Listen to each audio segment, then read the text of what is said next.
藤原でございます。今日も仮想通貨のニュースを読み上げて、ビットコイン、イーサリアム、テゾス、ディセントラランド、そしてスシスワップのチャート分析をしていきたいなと思います。このチャンネルでは仮想通貨や株などについて毎日配信してますので、投資に興味がある人やお金持ちになりたい人はぜひチャンネル登録をしてみてください。はい、今日ね、僕がね、今注目している、まだ全然ね、注目されてないけど、なんかこれから10倍ぐらいになりそうな、ゲーム系コイン、のコラムね、YouTube のメンバーの皆様に、送ろうと思いますので、まだね、メンバー入ってないって人は、動画の説明欄からメンバーになってみてください。はい、じゃあ今日のニュースいきたいなと思います。まずね、アメリカからちょっとユニークな記事があって、アメリカ・アリゾナ州の上院議員に立候補している共和党のブレイク・マスターズさんっていう人が選挙資金を寄付してくれた人に限定 NFT をあげるということです。金額は1人につき$5800なんで66万円、結構高額ですよね。政治家に送る寄付としては結構高いと思うんですけど、この66万円分を寄付した人に対して最大99人に NFT を送ると。で NFT 保有者には他にも特典を用意しているということを言っているところで、Twitter で結構割とね、注目されたということです。NFT にするのは、PayPal の共同創設者のピーター・シールさんと共に出版した021っていう書籍の表紙ということ。ピーター・シールと一緒に出版したっていうことは結構この人有名な人なんですね。多分議員の中でも割と大物なんだと思うんですけど、それの表紙の NFT が99枚しかないということは、割とね、いい価格帯になる可能性があるので、66万円寄付したとしても、その NFT がそれ以上の価値になったら、むしろね、寄付した人が、儲けられるんですよね。で、そういう期待感もあって、富裕層が、寄付しちゃうかもしれない。99万円ぐらいだとアメリカだったらあっという間に集まる可能性はあるなと思います。ということで、ちょっとこういうね、選挙と NFT っていうのが絡んできたので、ちょっと面白いなと思いますね。こういうニュースがあればね、またアメリカ人の中で仮想通貨買おうかなとかね、NFT 買おうかなっていう人増えるんで、ポジティブなニュースと捉えたいと思います。じゃあ次が、大手ゲーム企業の UBI ソフト、フランス企業ですね。がメタバース上の NFT ゲームの、ドガミに出資するってことが分かりましたと。このドガミっていうのはメタバースゲームなんですけど、このゲームに$600万ぐらい、7億円ぐらいの資金を、出資したということです。で、この出資には、アニモカブランズとかサンドボックスの共同創業者らも参加していて、割と注目されていると。ドッグアミか。失礼。ドッグじゃない。これフランス語なんで、ドッグアミですね。ドッグアミ。犬だ。犬。で、注目されたと。で、このゲームは、珍しくね、テゾスのブロックチェーンが基盤になっているっていうことでね。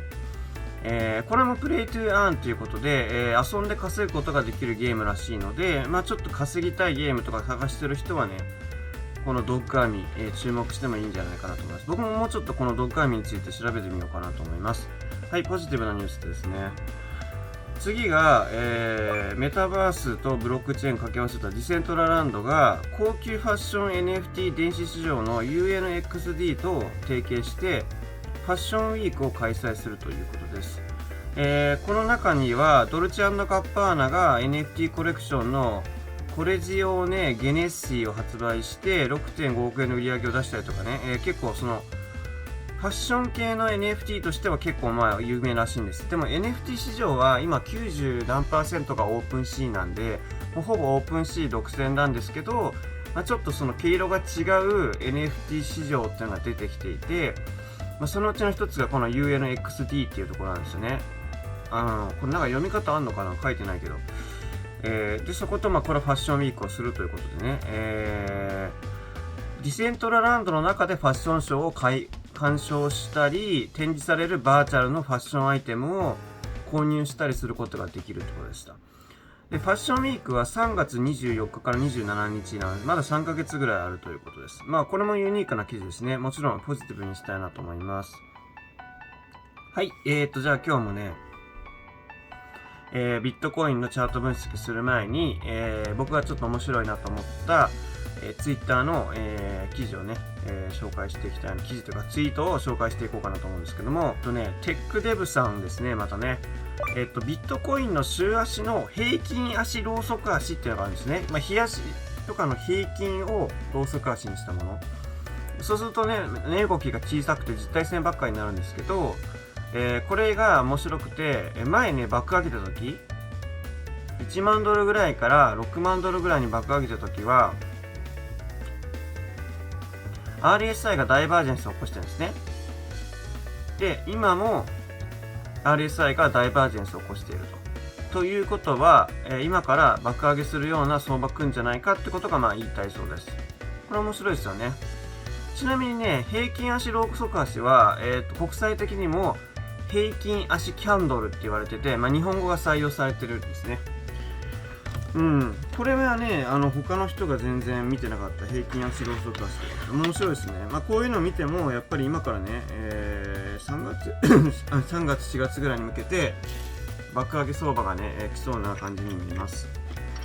ビットコインまた再び下がりまして、5万9000ドルぐらいですね。4万9000ドルぐらいですね。5万ドルの突破がね、やっぱ突破っていうか、5万ドルはね、なんか上げたり下げたりしてますよね。昨日ね、5万2000ドルタッチしたんですよ、一応ね。タッチしたんだけど、やっぱりまた4万9000ドルに落ちてきたっていう感じで、なんだろうな。ちょっと今は抵抗されてるのかなと。この形になってきたか。はいはい。そしたらね、今ちょっと大陰線出てますので、一旦ここまで下タッチするって可能性もあるかなと思いますね。こうよくあるね。ウェッジを上抜けた後、一旦裏タッチしてから上がってくるっていうね、よくあるパターンなんで、今日例えばまた落ちて、この辺4万7000ドルとかまで落ちる可能性はあるかなと思います。そこがちょっと押し目のチャンスかなと思いますね。多分最後のね、この辺で買えるの最後なんじゃないかなと思いますんで、年末ちょっと、利益確定売りが入りやすいので、ちょっとしばらく出来高少ないと思います。最近ね、少ないですよね、この辺ね。明らかに年末に向かって出来高下がってきてるので、年末、大晦日までに上げてくるっていう感じはないと思うんですけど、年明けから、この辺で最後もじもじして、年明けから一気に上げてくるみたいなね。そんな風になりやすいかなと思います。僕は引き続き、バイビットでレバレッジ3倍で長期ロングしてます。じゃあ、イーサリアム。行きましょう。イーサリアムは、結構ね、こいつもちょっとやっぱり一旦ね、下振ってから上っていう感じなのかなと思ってますね。3900ドルまでまだ落ち込んでます。で、しかも移動平均線また割ってしまってますので、ちょっと下振って上っていう可能性が高いかなと思います。一旦ちょっとこういう上昇トレンドが効いていて、そこで止まっていると。だからもうちょっと落とす可能性はあるけど、ほとんどもね、動けないです。こういう感じ。でここで今こういうアセトラみたいになってるって可能性もあるんでね。ここ押し目だと思いますんで、今日あたりに買っておくのがいいかなと思います。で、イーサの方も、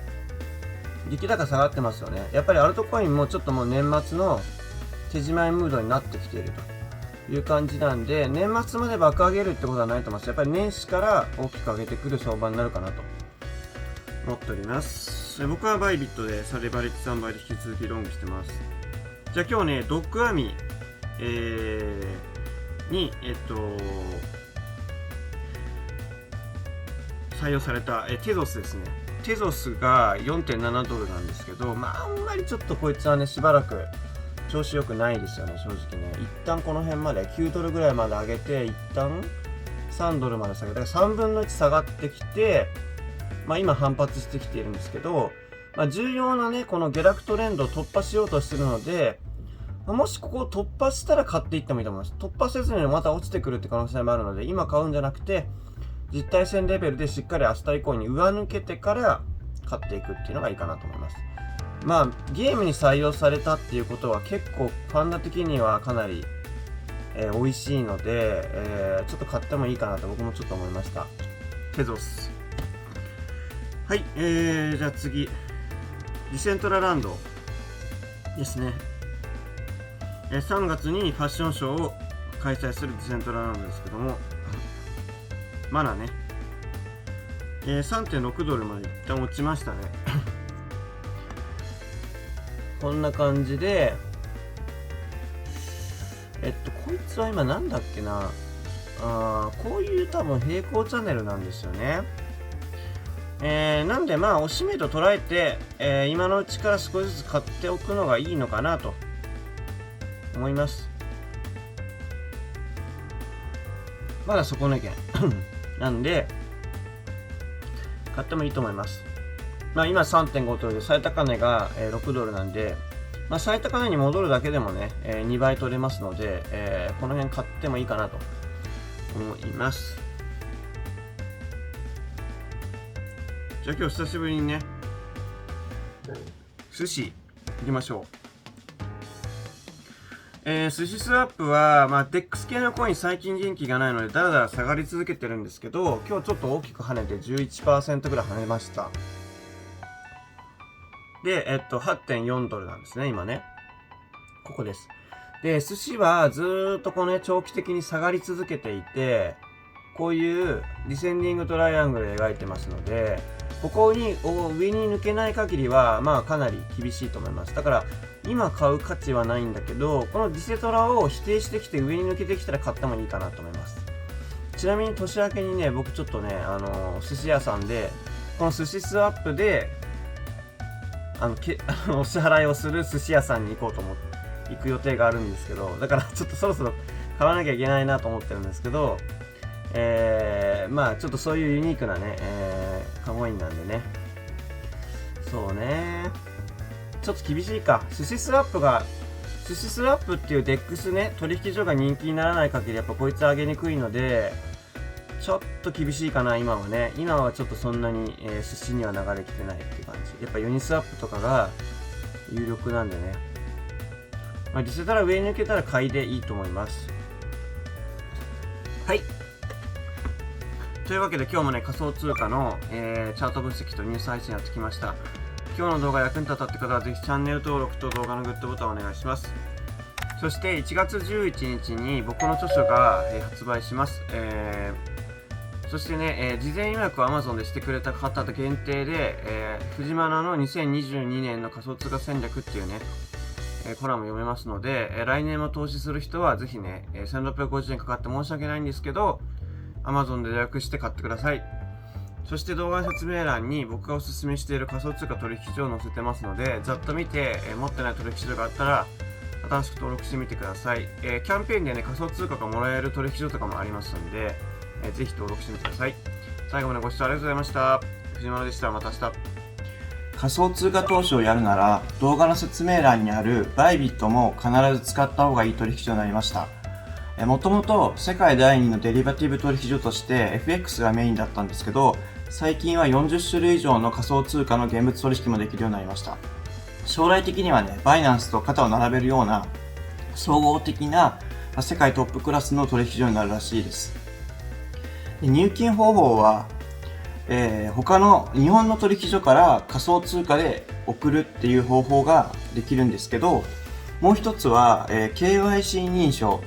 本人確認をすればクレジットカードで仮想通貨を購入できるというシステムを導入しているので、日本の皆さんもとても使いやすい取引所になっています。でしかも、バイナンスよりね、手数料が全体的に安いので、僕は結構バイビットを、メインとして使っています。ぜひ動画の説明欄から登録してみてください。いろんな仮想通貨をトレードしてみたい人はシンガポールの取引所のビットゲットもおすすめです。ビットゲットは世界第5位の大きな取引所になっていて、50種類以上の仮想通貨の現物取引と